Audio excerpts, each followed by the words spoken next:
या तो इस देश में बौद्धों की सत्ता स्थापित कीजिए, वही सम्राट अशोक वाली, या फिर इस देश में बौद्धों के नाम से जन आंदोलन खड़ा कर दीजिए, तब जाकर के महाबोधि महाविहार को मुक्त कराया जा सकता है, वरना दूसरा कोई तरीका नहीं है। सीधी बात है, जो काम शांति से होगा उसको शांति से निपटाएगी बीमार भी, जो काम क्रांति से होगा उसको क्रांति से निपटाएगी बीमार भी, किसी हाल पर भी पीछे हटने का काम नहीं करेगी। मैं जानता हूं मेरे इन शब्दों से बहुत सारे लोगों का आघात पहुंच रहा होगा।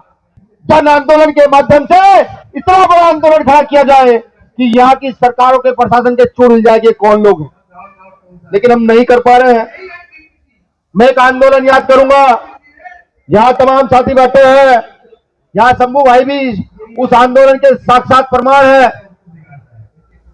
हमारे साथी नागपाल जी प्रमाण है, और तमाम साथी यहाँ खड़े हैं।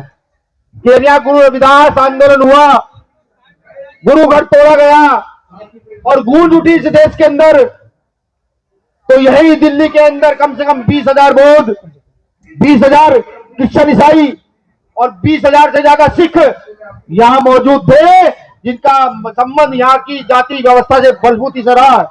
उनको पता था कि हमारी विरासत छिन रही है और इस विरासत को बचाने के लिए यहाँ आए, और एक दिन में विरासत को बचाया गया। वो तो बोध गया है, हमारे पुरखों की विरासत है, उस विरासत को बचाने के लिए क्या क्या करना होगा। अगर आप ये सोच चले हैं कि नहीं सिर्फ दिल्ली में धरना देकर उस विरासत को बचाया जाएगा, अगर आप ये सोच चले हैं कि नहीं सिर्फ बौद्ध समाज के लोग जिन्होंने धर्म ग्रहण किया है वो विरासत बचाएंगे, तो ये भ्रम है। पिछले 4 महीने 3 महीने से मैं लगातार गया के कलेक्टर को बात करके ये मेरी टीम कह रही है कि भीम आर्मी के लोगों को गया में धरना करने की इजाजत दी जाए, 3 महीने से लगातार।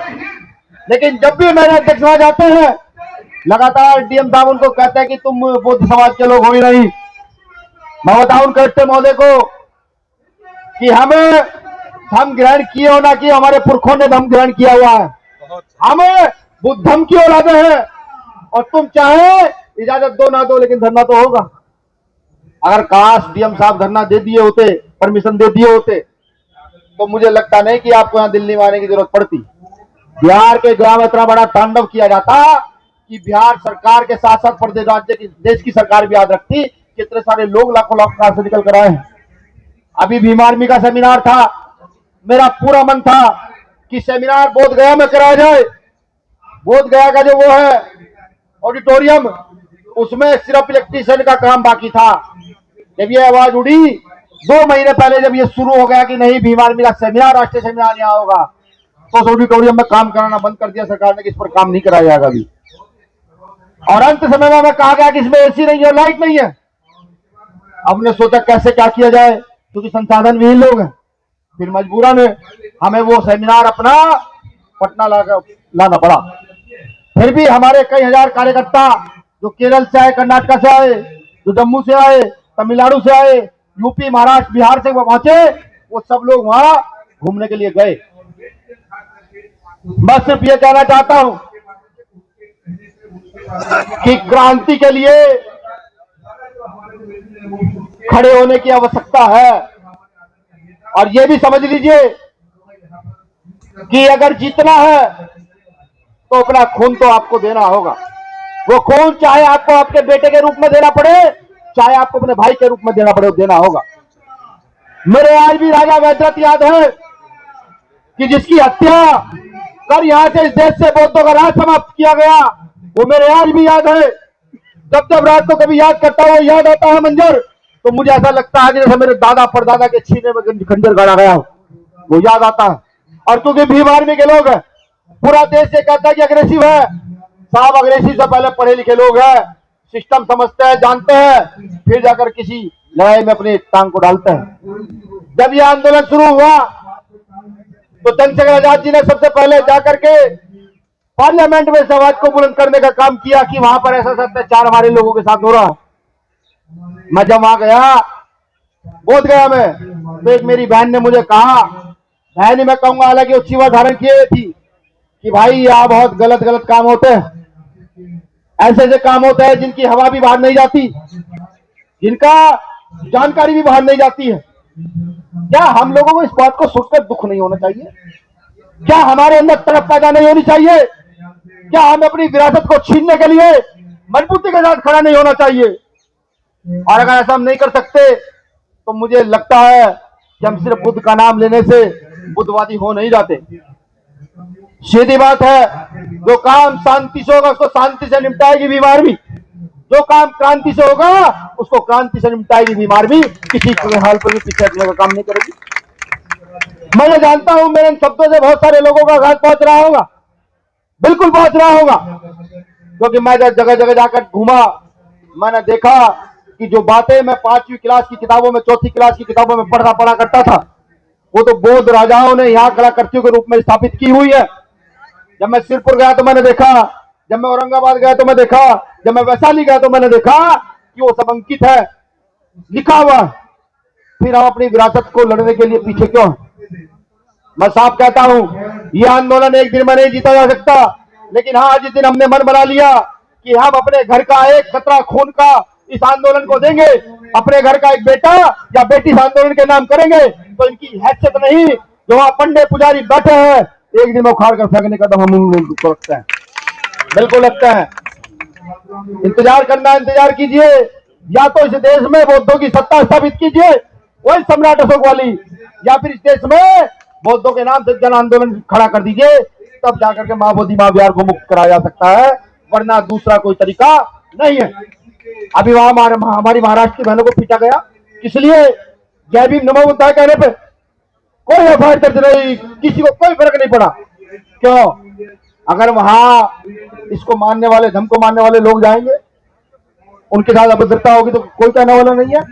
आप समझिए, बिहार जहां इस विश्व का पहला लोकतंत्र गणराज्य स्थापित हुआ हो, बिहार जहां सबसे पहले तथागत बुद्ध ने महिलाओं को बराबरी का अधिकार दिया हो, महिलाओं को भिक्षु नहीं बनाया हो, बिहार जहां विश्व की सबसे बड़ी एजुकेशनल धरोहर हो, और बिहार आज इस कगार पर खड़ा है कि वहां आंदोलन करने के नाम पर लोगों का निकलना मुश्किल है। ये हमें समझना होगा। अगर ये आंदोलन वाकई जीत रहा है तो घर से घर जोड़ो, गांव से गांव जोड़ो, जाकर बताओ कि बुद्ध क्या है, जाकर बताओ अंबेडकर क्या है, जब ये आंदोलन होगा। और इसमें मुझे कहने में कोई गुरेज नहीं है, क्योंकि इस देश में बुद्ध को मानने वाले 75 से 80% लोग शेड्यूल कास्ट के हैं, कि शेड्यूल कास्ट के लोगों ने डॉक्टर बाबा साहब अम्बेडकर के कहे अनुसार बुद्ध को अडॉप्ट किया, और 10 से 15% लोग यहाँ बैकवर्ड क्लास के हैं। जब हम जाकर बैकवर्ड क्लास के लोगों में जब तक ये नहीं बताएंगे बुद्ध का आंदोलन तुम्हारा आंदोलन है, तब तक बात बनने वाली नहीं है। जैसे मैं याद करूं, यहाँ जब मंडल कमीशन लागू हुआ तो यहाँ पर मनोवादी व्यवस्थित लोगों ने हमारे लोगों पर कमंडल यात्रा निकाली थी, ना पढ़ा तो पढ़िएगा। ये वही दौर है जब आपका युद्ध शुरू हो रहा है, आपकी मांग शुरू हो रही है, तो बिहार में हमारे लोगों को तैयार कर हमारे ऊपर लाठीचार्ज कराने का काम कर रहे हैं। ये काम वो कर रहे हैं। अगर इससे निजात पानी है, इससे निजात पाने का एक ही तरीका है कि घर घर जाकर, झोपड़ी झोपड़ी जाकर, खोपड़ी खोपड़ी जाकर के बुद्धम का प्रचार किया जाए, बताया जाए कि धम्म है क्या। जब तक ऐसा नहीं होगा, मुझे नहीं लगता कि सफलता मिल पाएगी। मैं भी आप लोगों से, जो क्योंकि आज यहाँ सीनियर साथी बहुत सारे हैं, माफी भी चाहता हूँ, क्योंकि मेरे कुछ अग्रेसिव शब्दों से आपको आघात जरूर पहुंचा होगा। आप सोच रहे होंगे कि भीम आर्मी का राष्ट्रध्यक्ष क्या क्या कह रहा है, लेकिन जो मैं कह रहा हूं, जो मुझे लगता है, जो मैंने महसूस किया, जो मैंने सम्राट अशोक के बाद पढ़ा, जो मैंने सम्राट अशोक के साथ साथ और अपने बौद्ध राजाओं के विषय में पढ़ा, उनके पतन के विषय में पढ़ा, जब मैंने अपने पिछले आंदोलन के विषय में पढ़ा, जब उनके पतन के विषय में पढ़ा, दलित पैंथर DS4 के विषय में पढ़ा और उनके पतन के विषय में पढ़ा, तो मेरी समझ आ गया कि दो ही ताकत है यहाँ लड़ने की, या तो जन आंदोलन में इस आंदोलन को तब्दील कर दो, या देश में अपनी शासन सत्ता खड़ी कर दो। तीसरा कोई तरीका नहीं है, बिल्कुल नहीं है। शुक्रिया, आप सब लोगों ने मुझे सुना।